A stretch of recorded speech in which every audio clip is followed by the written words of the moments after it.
it's important to understand what the 5G is doing and what they say it's doing. We're told on the IEEE beamforming document that this technology cooked your eyes like eggs in World War II.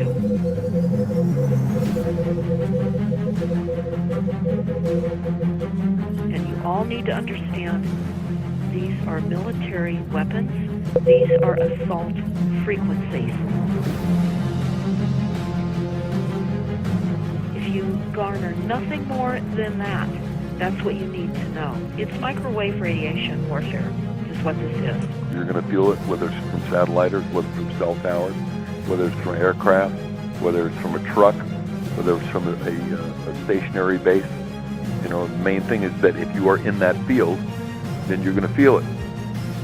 So, you know, it's the same thing as it's basically the same as a cell phone, because it doesn't make a difference where you are in the country. If I call your cell phone, it's going to ring. Right. Okay, well, this is the same exact thing. Once I have your bio-coded information about your biocode, I just transmit that off all the towers in the United States, and you're harassed no matter where you are. There's a bioresonance to every individual, just like our fingerprint. Every person has an individual DNA, a different bioresonance. And so the original Stockland patent is on my website, where Stockland was able to go voice to skull with pulse transmissions in 92. And then after the rest of the development went black ops. We don't really know what happened after that. We knew we could put voices in to group people's heads. What they did, and I know from the Russian translation from Cheryl Welch, from reading all her translated psychotronic stuff from Russia, that they figured out how to biocode these microwaves so that it can attack specific individuals. Once they have your DNA, they take the DNA and they put your DNA code in a supercomputer. And in that supercomputer, they run algorithms that biocode electromagnetic transmissions so they bioresonate with your body. Once they've done that, they can transmit that from satellites or cell towers or aircraft or any number of ways, and that signal will only affect you. Mm-hmm. Yeah, like I said, the cell phone towers and everything else as well. Well, the towers are the Matrix. You know the movie The Matrix? As an example, if I go into a city location and I'm testing an environment, I can see probably anywhere from 30 to 60 Wi-Fi access points. So that means that you're saturated microwave. That's all 2.4 gigahertz, microwave transmissions with 60 transmission access points that are sending and receiving. The Human Genome Project was carried out at the Lawrence Berkeley National Lab, where I was a staff scientist for 5 years. They were tracking people in the lab by the electromagnetic frequency emitted by individuals' DNA.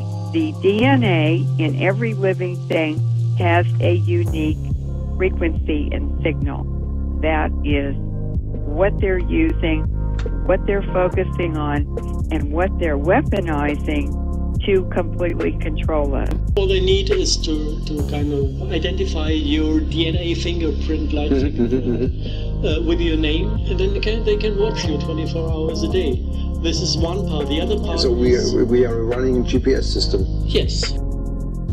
The way the technology works, the voice to skull, is to tap into the resonant frequency of the DNA of the individual, the targeted individual. And this allows total mind, spirit, and body control over the individual by those who are running this program. Since I saw on a daily basis how intimately involved in this program of voice to skull social engineering and gang stalking my private security company was, I couldn't help but notice that our client, one of the largest corporations in America and indeed the world, just happened to have a massive database of DNA on its property.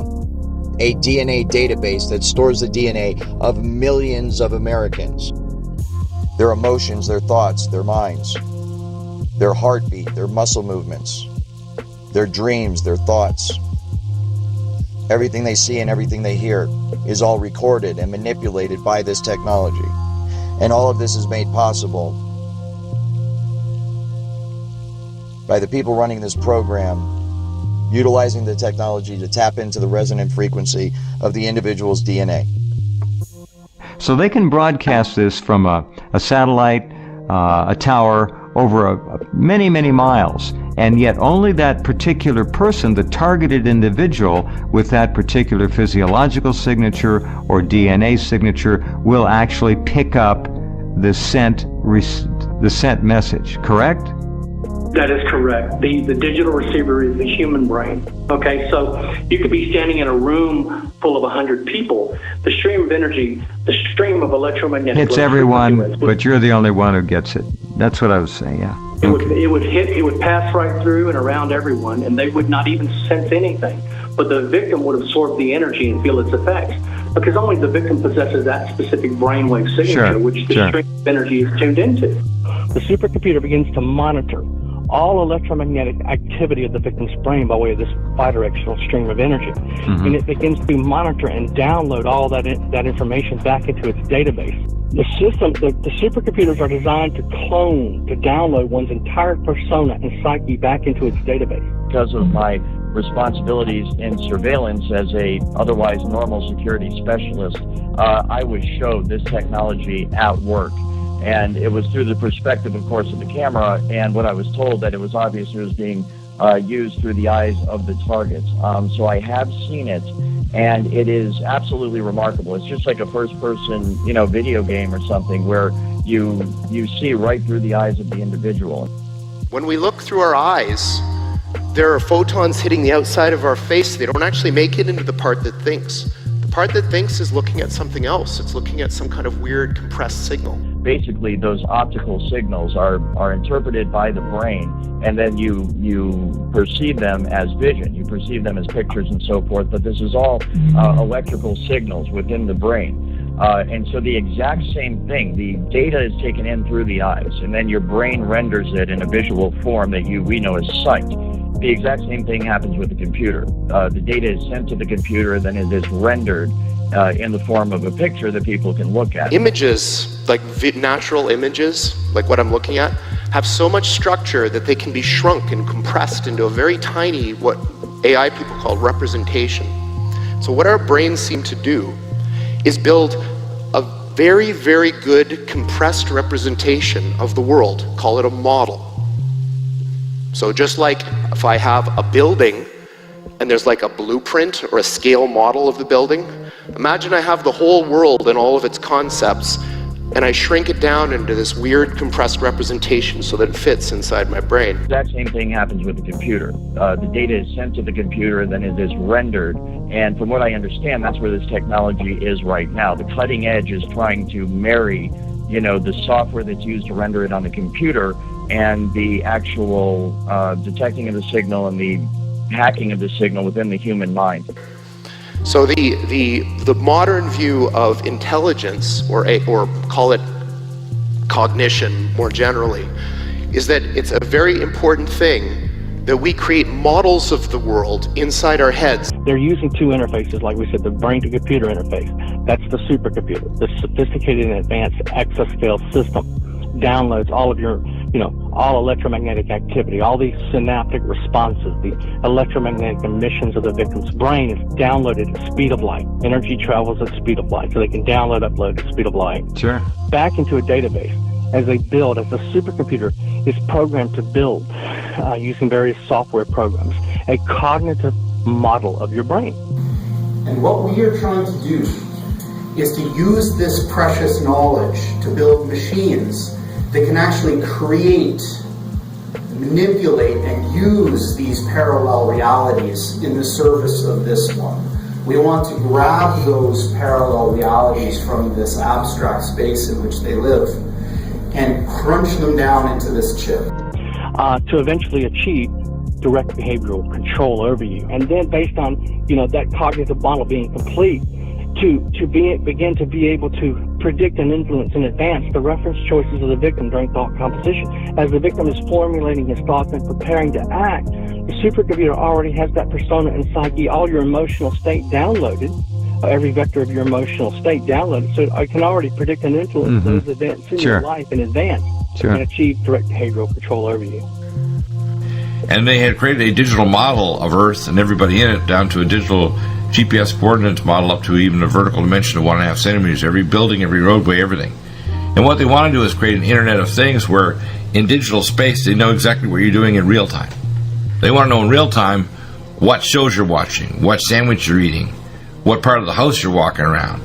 They want to know everything. Where they are literally just seeing what it's like for someone to eat a sandwich, what it's like, the emotional response and the brain activity when someone is insulted, when someone gets love, when someone interacts with someone, all of these different aspects of the human experience, so that my original thought was that they are using it to be able to program the technology itself.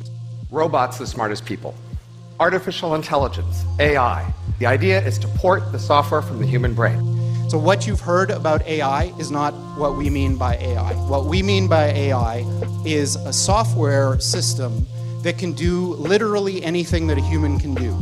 Literally anything. In fact, the very nature of the research and development program that is going on in Seattle, Washington, and I think by extension what's being done to TIs around the country is very largely geared towards the monitoring of human beings for the specific purpose of recording every aspect of human existence, to monitor our thoughts, to monitor our emotions and our feelings, to inform computer software that is used on robots, that is used on computers themselves, to make them as human-like as possible. And obviously, computers are better at things than people in lots of different ways. So now imagine, not only can they do everything that a human can do, but they can do everything that the best human at any task could do better than them. In 2003, they launched what's called the AI system, which is a intelligent supercomputer with the intelligence of a human being.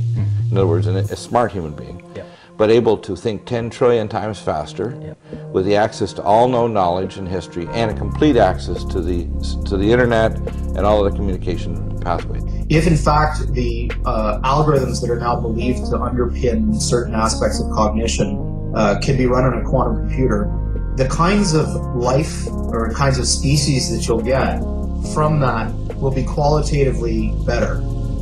What you might get is a sentience which is fundamentally different and better, in the sense that they'll learn things faster, they'll have deeper insights, they'll be able to predict into the future farther, they'll be able to take actions that have access to understanding that we don't. That's in a sense what I'm talking about, is that if you could build an intelligence that had a deeper ability to speculate about the outcome of its actions, you might be able to get something that was qualitatively smarter. You would say, if you wanted to, it's hard to define intelligence, but qualitatively better to predict the future more effectively than any human biological brain could do. So you're dealing with a system of remote neural networks. That's what's targeting you, okay? Remote neural networks, okay, with a will, intellect, and emotion of their own. The system, the RM supercomputer that's targeting you, okay, that uses one of these three relay stations, the tower, satellite, or mobile platform, it actually locks on to your emotional state. Once the cognitive model, this generic model is built, it begins to lock on to your emotional state, okay? And then it begins to not just to monitor, but to manipulate that emotional state. They need to map out all 7 vectors of the emotional state of the victim in order to create this cognitive model, this reverse engineered will, intellect, and emotion. That's your human soul, by the way, okay? The human soul is the will, intellect, and emotion of the victim. They figured out what to do with the human body. The 5 senses, they can pretty much achieve whatever they want by manipulation of the human anatomy with mind control technology. Now they're going after the soul, the will, intellect, and emotion. I could build, I think, a soul. Here's how I would do it. I copy you exactly into a digital environment. Everything about you. Imagine that was possible. It probably is. So if I copy you into a machine, that copy process has all of the properties we were talking about as being a soul. First of all, it's immaterial, because copying, that's not a thing, it's a process. It's immortal, it's just like you. You can put it in any environment you want, heaven, hell, make a simulation.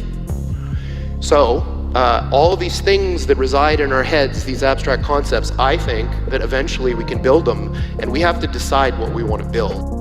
They are building false realities into which they want to induct you so they can play God.